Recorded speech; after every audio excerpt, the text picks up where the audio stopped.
Bonjour à tous. Donc, je suis Christian Garez. J'ai le plaisir, l'honneur d'être le président de l'entreprise Darva. Voilà. Donc, d'abord, je vais remercier l'équipe d'organisation parce que je sais qu'elle fait un gros boulot, un peu dans l'adversité quand même, hein, depuis 3 ans, parce que ça fait 3 ans qu'on essaye. La première fois, ça passe pas, la Covid. La deuxième fois, ça passe, mais c'était du licenciel. Hein. Mais ça y est, on y est. Hein, on est voilà, enfin ici, en chair et en os, tous. Donc, c'est bien. C'est de l'opiniâtreté. Félicitations pour cette résilience, pour prendre un mot un peu à la mode. Je vais vous parler d'abord de Darva de 2 minutes, pour quand même que vous sachiez qui est effectivement ce sponsor Platinium. Darva, c'est une entreprise du logiciel.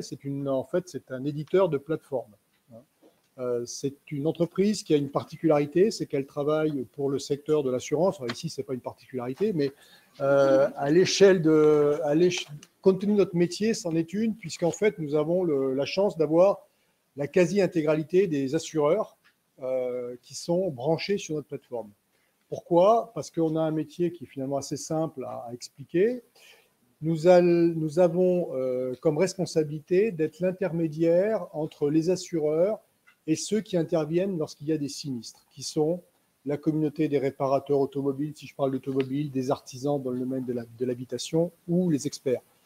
Vous avez tous, hélas peut-être d'ailleurs, à un moment donné, eu affaire indirectement à la plateforme Darva, parce que vous avez eu peut-être un cambriolage, vous avez eu un dégât des eaux, vous avez eu un accrochage avec votre voiture, vous avez déclaré votre sinistre à l'assureur, et derrière, ça met en place, ça met en branle des systèmes qui sont ceux de Darva, qui vont ensuite prendre les éléments du dossier, envoyer les éléments pour le réparateur, pour l'artisan, le peintre, l'expert, le serrurier, qui va ensuite avoir une mission, pouvoir rendre sa prestation, pouvoir établir des devis, s'il s'agit d'une voiture par exemple, facturer, etc. Et de plus en plus, on pousse également de la formation aux assurés directement pour les tenir informés de l'avancement de ces dossiers. Voilà, schématiquement ce que fait Darva. On fait d'autres choses. On a par exemple le e-constat, qui est la version électronique du constat, qui est développé chez nous. On a des courriers dématérialisés, du recommandé électronique, etc., qui sont des produits qui viennent étoffer l'offre de service, mais fondamentalement, avec ce que je vous ai dit, vous avez compris ce que fait Darva. Voilà.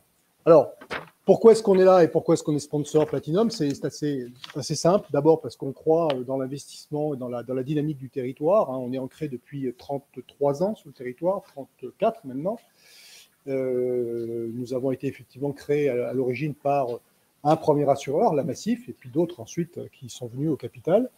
Donc on croit à cette vitalité du territoire, et puis très égoïstement, l'agilité, c'est un peu notre cœur de métier. Hein. Nous, on est des développeurs de logiciels, donc au-delà même de l'intérêt sur l'attractivité du territoire, c'est aussi pouvoir nous promouvoir cette façon de travailler parce qu'on y croit dans l'entreprise.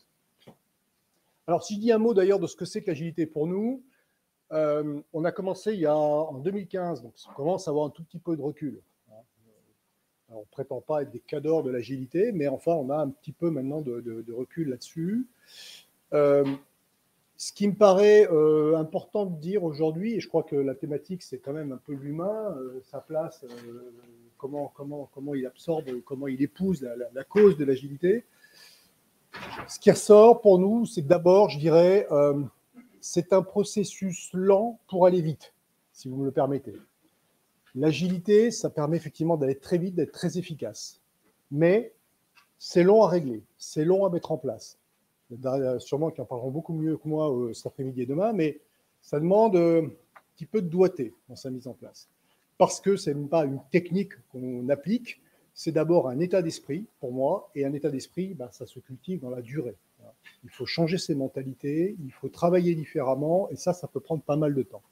Et puis, comme toute technique, comme toute théorie, il y a rien de négatif dans le terme théorie, c'est des choses qu'il faut ensuite savoir adapter aussi à l'entreprise. Hein. On ne fréquente pas tout à fait différemment. C'est quoi le type de client qu'on a?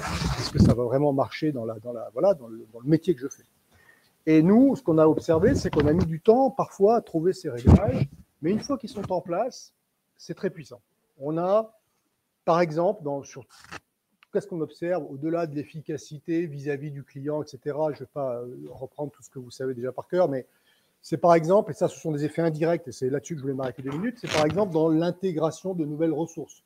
Que ce soit d'ailleurs des prestataires ou des personnes que l'on embauche, eh bien, il y a une proximité naturelle qui se crée avec les équipes et qui fait que vous avez une capacité d'intégration, de formation des personnes nouvelles qui rentrent dans une équipe qui est décuplée. Et ça, c'est important.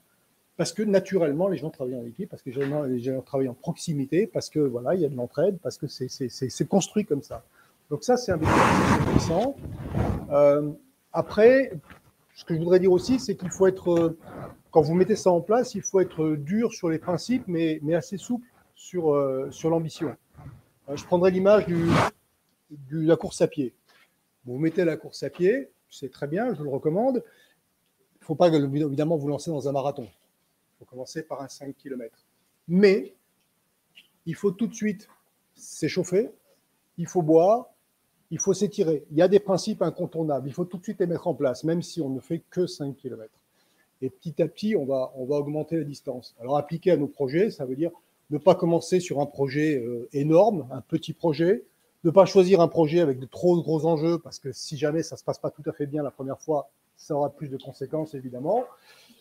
Et puis, s'assurer aussi, si vous êtes dans un projet interne, c'est une chose, mais si vous êtes avec un projet avec un client, vérifiez bien que le client il est bien au même niveau, qu'il a compris ce que vous allez faire, qu'il a compris ce dans quoi il s'engage. Il n'y a rien de plus terrible que d'avoir une équipe qui est voilà, l'arme au pied, motivée à bloc, puis un client en fait qui n'a pas compris ce que vous allez faire, qui n'a pas compris qu'à un moment donné l'agilité ça a cette conséquence-là, et que finalement vous risquez, enfin, qu'il risque d'y avoir une déception à l'arrivée. Alors, je regarde l'heure parce que je peux être bavard moi sur ces sujets-là.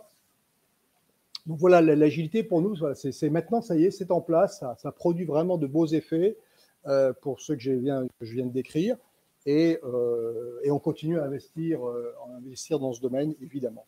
Voilà, encore une fois, prenons le temps de la mettre en place. Ne croyez pas que ça y est, je fais d'agilité demain matin et c'est parti. En tout cas, pour nous, ça ne va pas marcher comme ça. Qu'est-ce que je voulais vous dire d'autre, tout en étant bref vous dire aussi que voilà, nous sommes Darva, une entreprise qui est en croissance aussi. Vous retrouverez sans doute beaucoup d'informations aussi sur le site. J'ai été assez bref, mais Darva, voilà, vous verrez nos valeurs, vous verrez que nous recrutons. Donc, nous recrutons à la fois des collaborateurs, mais aussi des prestations. Donc, tout ça est largement exposé sur le site darva.com. Et puis, voilà, je crois que j'ai à peu près terminé ce que je voulais vous dire. Je ne pense pas qu'il y ait de questions, mais je suis tout prêt à y répondre s'il y en avait. Je n'ai pas obligé d'applaudir, mais voilà. Tiens, merci. Je repasse la parole à Sophie et je vous souhaite voilà, une belle session.